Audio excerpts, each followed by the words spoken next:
Any opposed? Thank you.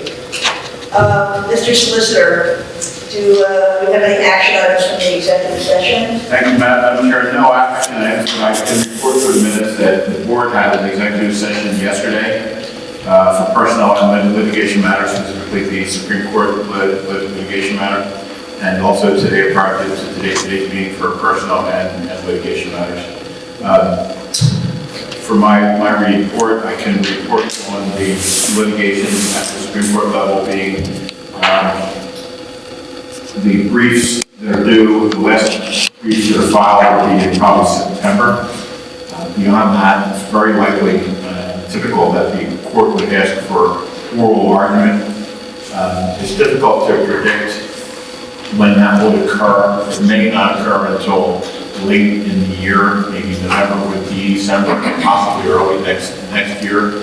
I don't know that the court is fully caught up from its the problems that it had with its schedule during COVID, but that may go for that length of time. So we'll let everybody know. We'll make sure that the ratepayers know, and keep everybody advised.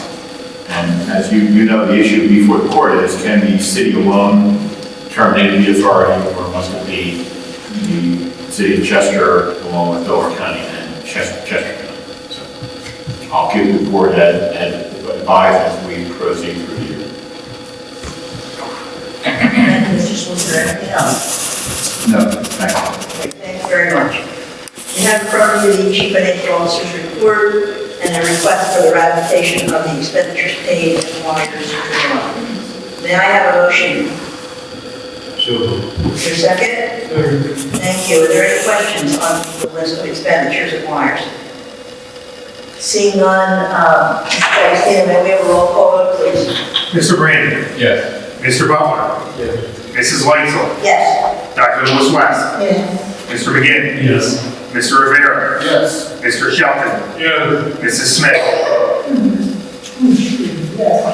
Motion carries. Thank you. Next on the agenda is the Director of Engineering's report. We have requests A, B, and C. May I have a motion to approve the three requests, please? So moved. Is there a second? Thank you. Does anyone have any questions on any of the three items? Seeing and hearing none, may we have a roll call vote, please? Mr. Brandon? Yes. Mr. Butler? Yes. Mrs. Weitzel? Yes. Dr. Lewis West? Yes. Mr. McGinn? Yes. Mr. Rivera? Yes. Mr. Shelton? Yes. Mrs. Smith? Yes. Motion carries. You have in front of you the Director of Human Resources reports on the status of the OPEB plan and on the 457 plan. These are reports. If anyone has any questions or comments. Madam Chair, I think Mr. Buchanan, make a comment. For item 10A, this is just the update to the plan. The trustee authority has elected to report the status of the OPEB plan obligations by depositing some each year into a trust based upon recommendations of the actuary about our net expected liability. The other option from the Government Accounting Standard Board was to include the entire obligation as a liability on our balance sheet.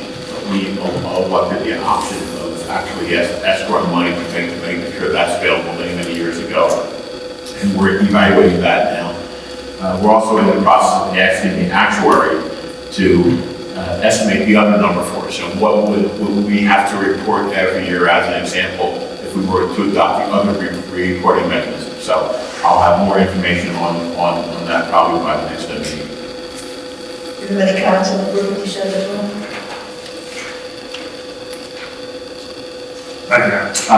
No, simply that's a requirement. That's a defined benefit plan. Sorry, it is not a defined benefit plan. It's a defined contribution plan. It's an additional retirement vehicle that is offered to all employees at the authority. And one of the requirements of the Internal Revenue Code to assure the non-taxability when the contributions are made to the plan and the availability of the tax exempt status of the entity that manages the fund is that the governing authority of the entity that allows the plan to be used by its employees formally adopt the plan. So that's why that's on the agenda. Thank you. Reports are accepted and filed. You have in front of you a request for the executive manager's report, a request for professional services from William McConnell. May I have a motion, please? Is there a second? Second. Thank you. Any questions or comments on this? Seeing none, if you will roll call vote, please. Mr. Brandon. Yes. Mr. Butler. Yes. Mrs. Lightfoot. Yes. Dr. Lewis West. Yes. Mr. McGinn. Yes. Mr. Rivera. Yes. Mr. Shelton. Yes. Mrs. Smith. Yes. Motion carries. Thank you. Mr. Kudek, do you have any other I have items? nothing further to add. Thank you. Do a brief report on the event that happened out. They were having a lake appreciation month, is apparently in the month of July. And they had been dealing with the owner of the Muddy Run reservoir along the Susquehanna River since the beginning of the year. Constellation Energy is the owner.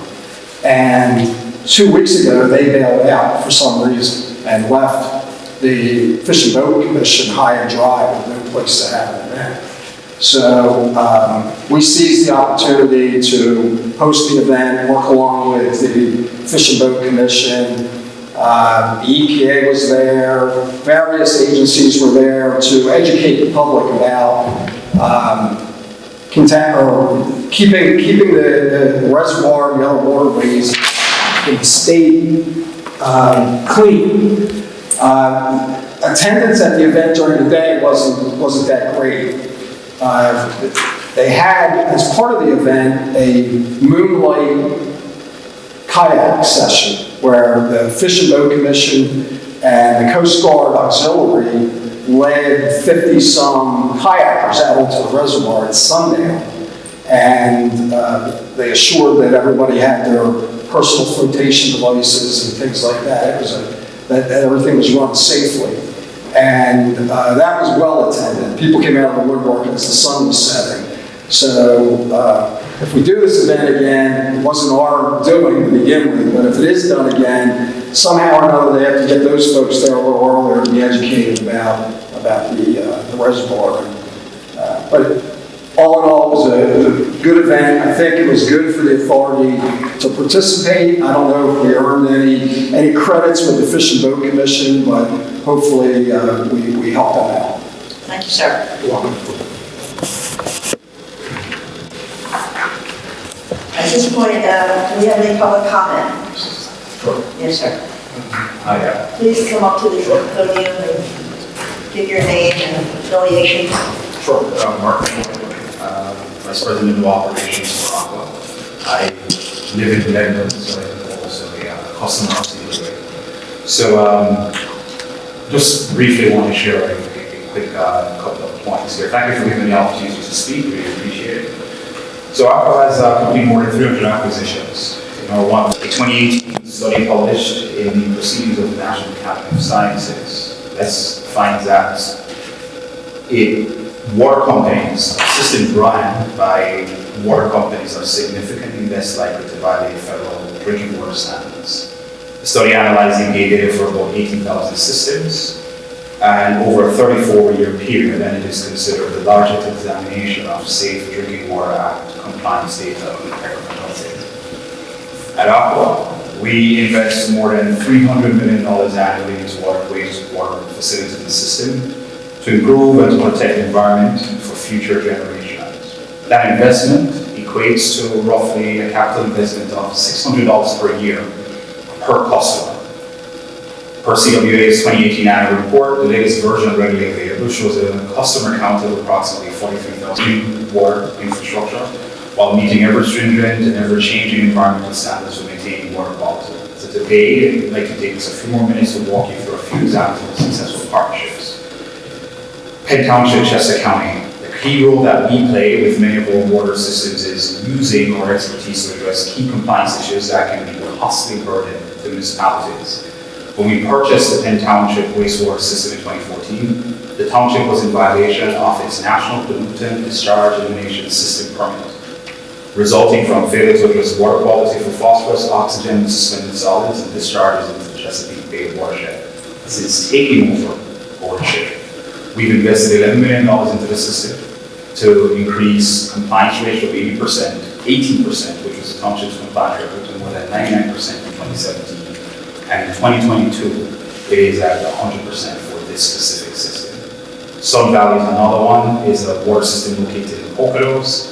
Had also been on boil water advisory system for some time. We began work to resolve the problem immediately upon ownership. And I'm proud to say that we had the community off of the boil water advisory within 8 days. The community was facing unsafe drinking water, low water pressure, intermittent service, after the water system fell into disrepair after the previous owner died, and even unfortunately no operator of record. We work with local officials who secured Penvest grants and other loans, which enabled us to rehabilitate the system to where it is and the quality that is provided today. Treasure Lake, last one. In Treasure Lake, our $50 million investment in rebuild not only increased water quality and service reliability, but also added fire protection for more than 2,200 customers, with the installation of 100 fire hydrants that were not previously available due to limitations of the water system.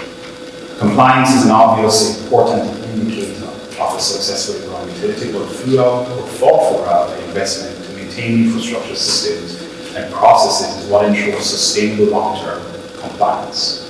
The vast majority of our partnerships are with municipalities that realize infrastructure is nearing, and in some cases beyond the end of its life cycle, and requires a large investment that cannot be met due to the budget constraints or knowledge about how to facilitate such improvements.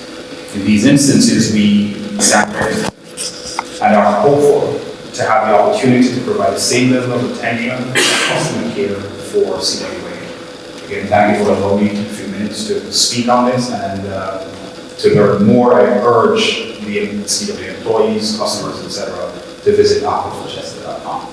Thank you. Entered into the meeting today, and we have for a prior meeting. We've asked in past copies of the comments so that we can have them for our record.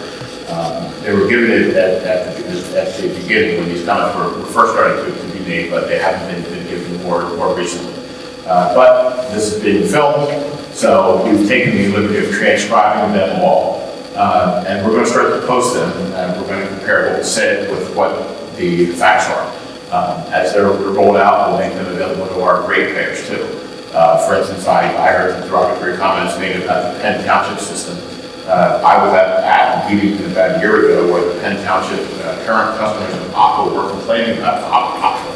So we'll make sure that the full story is posted. We'll take advantage of the opportunity to have a statement made by the Aqua the Chester Water Authority are well served by only getting one-sided public relations message. So we're on that, and we'll probably start posting in the next couple of weeks. Thank you. Thank you. Anyone else have any comments? Any public comments? Seeing none, I'll entertain any motion to adjourn. We are adjourned. What's that?